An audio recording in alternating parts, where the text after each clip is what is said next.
They were having trouble, but we'll go on, and they'll join us on YouTube, and we'll get it sorted that way. You know what? Let them call back in at this point, I guess, if they can. I don't really know. I think it's already. Will and Bobby are will. All right, I will read through again because she did have that question about the progression. I will go ahead and read through those again. Just Yeah. So the progression. Number 1 is he saw the Lord high and lifted up. He saw the Lord high and lifted up. Number 2, he recognized and confessed his sin. Number 3, he received cleansing from his sin. Number 4, he heard the voice of God. And then number 5, he volunteered for service. So those are the 5 things. If I went too fast, just hit pause there on YouTube and catch up with me. So we're going to jump now. That's Isaiah as the man, the physical person. Let's jump now to looking at the book. We'll talk about the historical context of the book. We'll talk about the unity of the book. And then we'll call it a day. The historical context. At the time of the writing of Isaiah, the nation of Judah was in this time where there was a lot of political turmoil. There was a lot of things going on.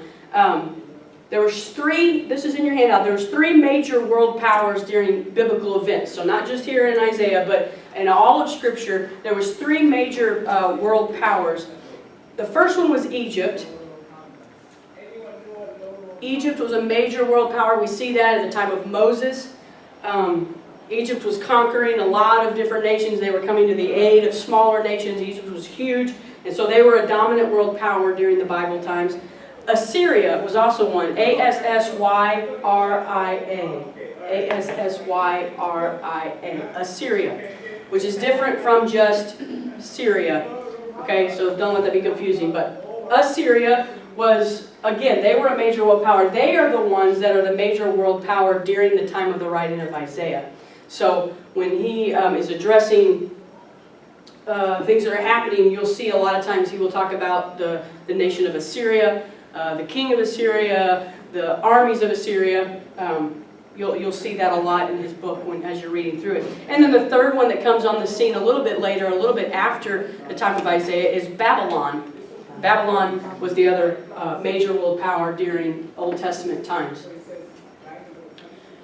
The Old Testament basically ends with the Medes and the Persians being in as a world power, but it's just a very short time period, so that's why I just mentioned the 3 major world powers there in the Old Testament during biblical events. Egypt, Assyria, and Babylon. Egypt, at this point, had already really enjoyed her time in the political spotlight. That was during the time of Moses.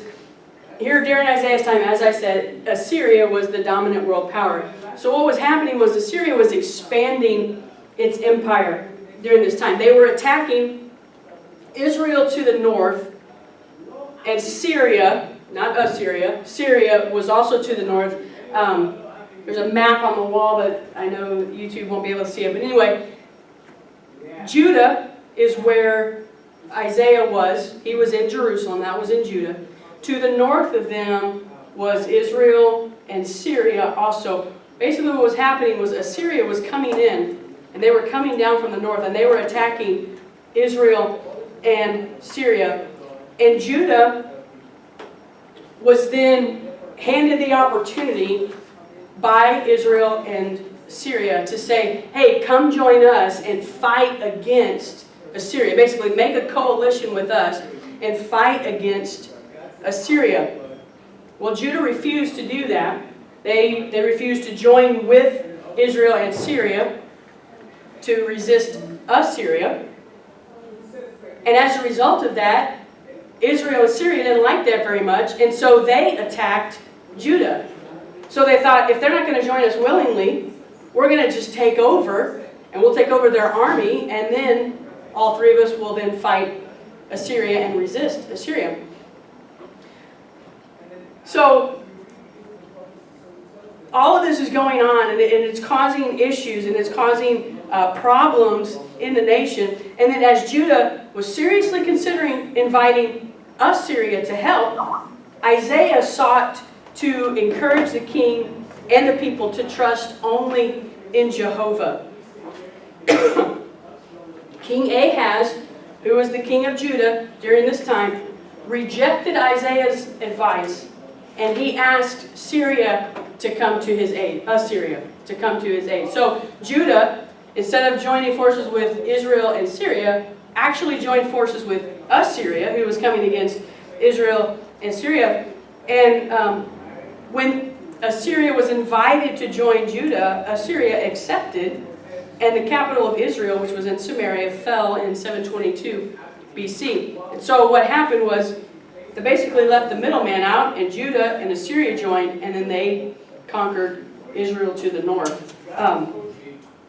All of that, if you got it, not necessarily super duper important. However, it helps to set the context for what's going on here in the book. And this is here in your handout. The historical events recorded in Isaiah cover a period of about 62 years. So from 760 to 698 BC. From where? From 760 to 698 BC. Those 62 years, the historical events in Isaiah cover those 62 years. I included in your handout, if you turn it over, I included some important historical dates to keep in mind. Now this covers a very broad range. As we've just said, we are dealing with basically 760 to 698. This covers from 933 all the way to 536. So not all of this is pertinent, but you can kind of, I wanted to include this so you could see the timeline. And if you'll take with your pen and you'll just mark before number 3, that's where Isaiah begins, before number 3. In between 2 and 3 is where the book of Isaiah, the events in the book of Isaiah occur. And then between 4 and 5 is where it ends. So, when we're talking about the prophecies of Isaiah, in the later half of Isaiah's book, we'll go into this more next session when we talk about the outline of Isaiah, but the latter half of Isaiah's book are prophecies about Babylon. It's prophecies about a king called Cyrus, who is actually the king of the Medes and Persians. And if we look at that, it's actually quite remarkable what happens, because Isaiah didn't even know about Babylon at all. They hadn't even entered the scene yet. They would not enter the scene until 607 BC, some 90 years after Isaiah had passed off of the scene and his ministry, his prophetic ministry had come to a conclusion. And so there's really a very strong evidence of God's sovereignty and His power in the book of Isaiah to realize that at the time that Isaiah was prophesying, Assyria was the one that was in power, but he was prophesying that Babylon would come and take over. He was prophesying then that there would be a king called Cyrus, who was actually part of the Medes and the Persians, which didn't happen until 536 BC, some 150 years in the future. And so it's important to keep that in mind as we go forward and we begin to talk about the prophecies that were happening in the book and who they pertain to, what names he calls. You have to realize these were not people that he knew. These were not things that were happening currently. This was strictly God speaking to him about future events. This was not things that were happening here.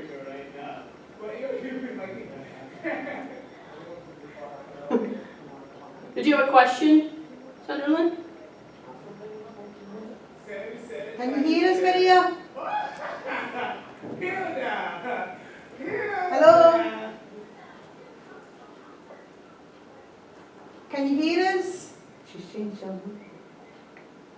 Sister Amber, can you hear me? Yes, I can hear you. Yes. We understand science prophetic Paul, Okay. and number 3, Isaiah the book. And number 3, we get your word powers during biblical events. And the rest of them after that. Oh, Okay. yeah. Because the Skype went internet off. went The off, Skype went so off. praise the Lord. Right. Okay, here's what I'm going to do. For the sake of time, we have about 15 minutes left. I'll start in the historical context. I'll go back through the progression with you after we finish. Is that okay? Yeah, it's Isaiah's prophetic call, yes. Okay, yeah, I'll go through that with you at the end of class. For right now, the three major world powers were Egypt, Assyria, and Babylon. They got the old one. Egypt, Assyria, and Babylon. Thank you. You're welcome. And the historical events recorded in Isaiah cover a period of about 62 years. And it's from the years 760 to 698 BC.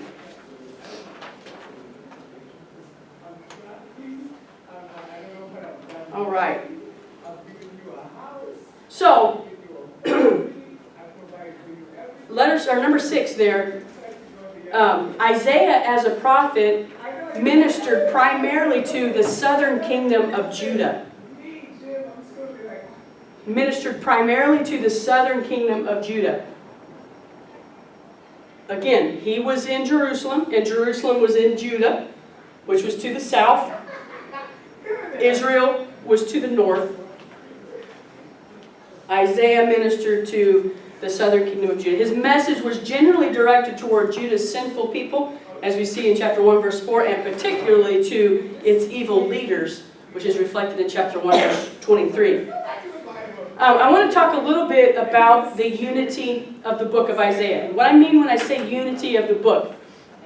Some people, some scholars, look at the book of Isaiah and they try to divide it up and say, well, chapters 1 through 39 were written by this person, Isaiah, but chapters 40 through 66 were written by somebody else. Now, when I was in Bible college, this was all very confusing to me, and I didn't really pay attention to it. And so I almost hesitate to even bring it up, but I found it very, very powerful as I was studying for this lesson. And so I won't go into all of the nitty-gritty stuff like my professors did and bore you to death. But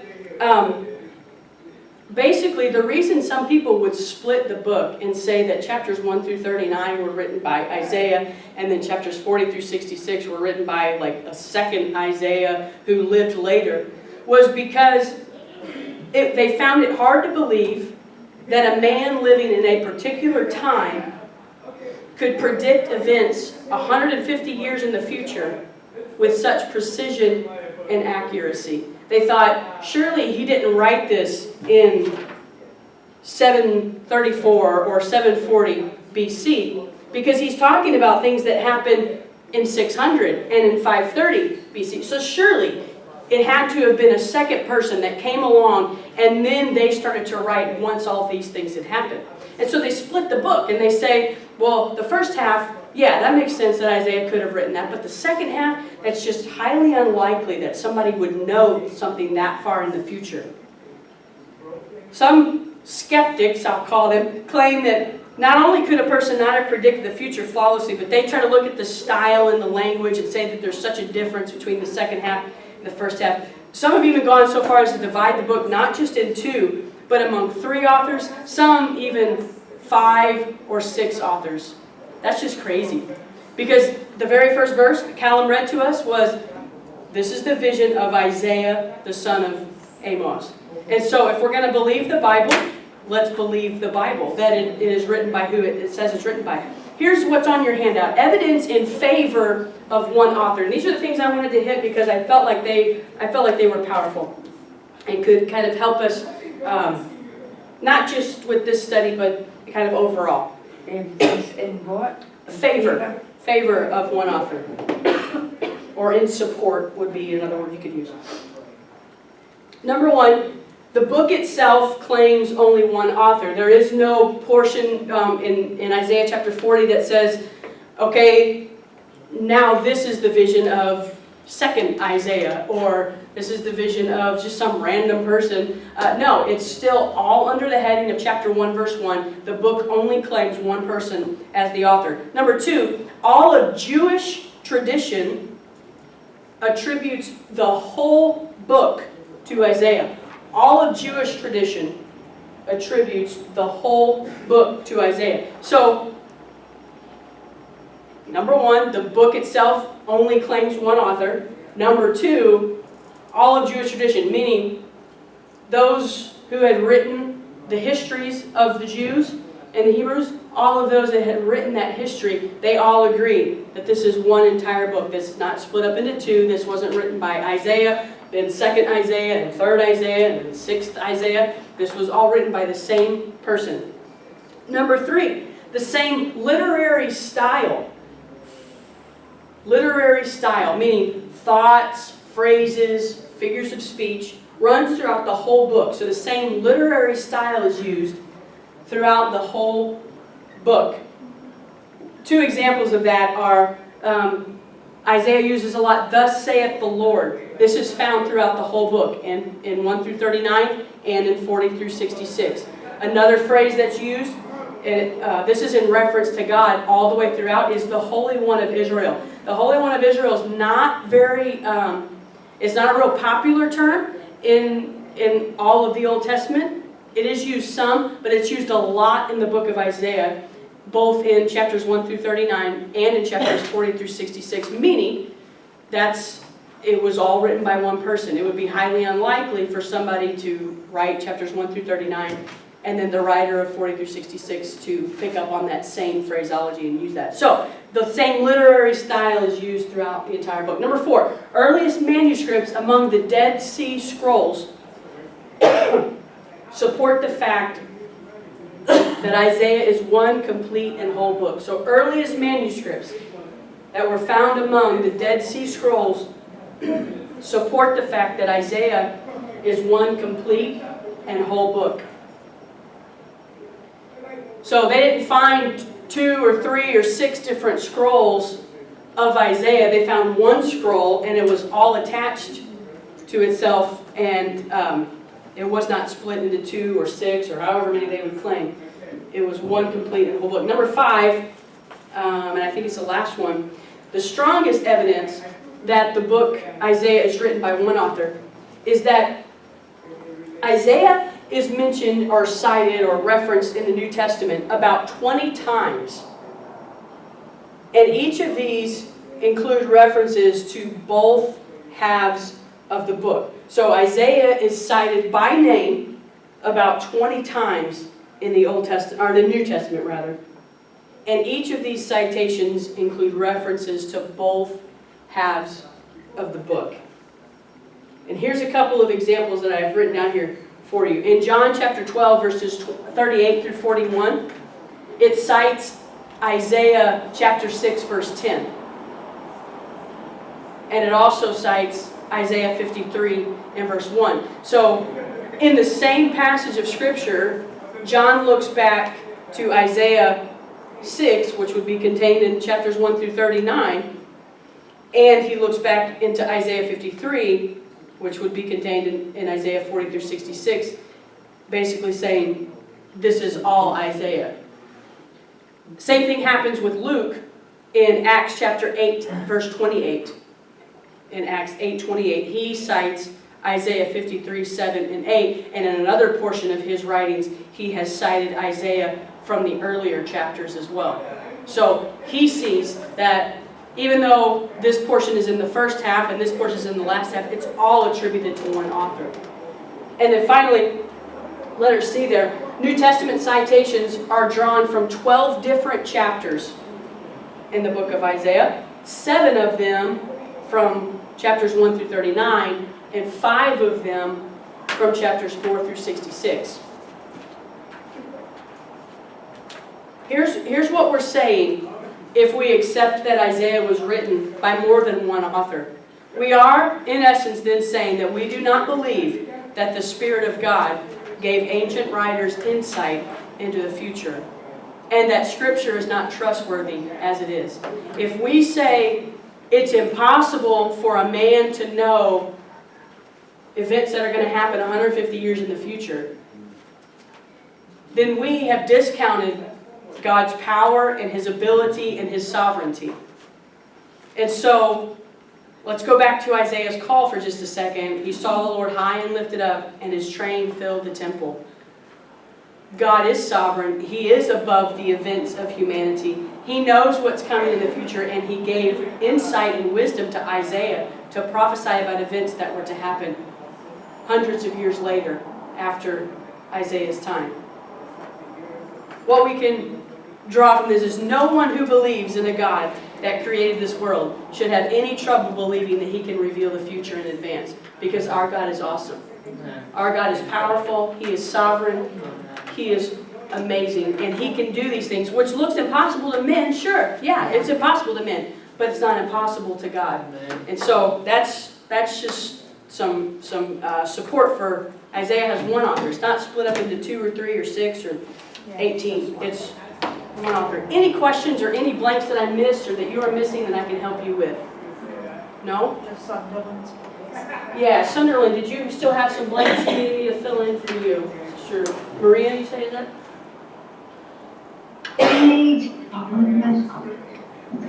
Isaiah's prophetic call, letter A. All right. All right. Isaiah's prophetic call. Letter A was chapter 6. Cites Isaiah's prophetic call. Ashton, we can turn YouTube off if we need to. We can turn YouTube off. And then historical events.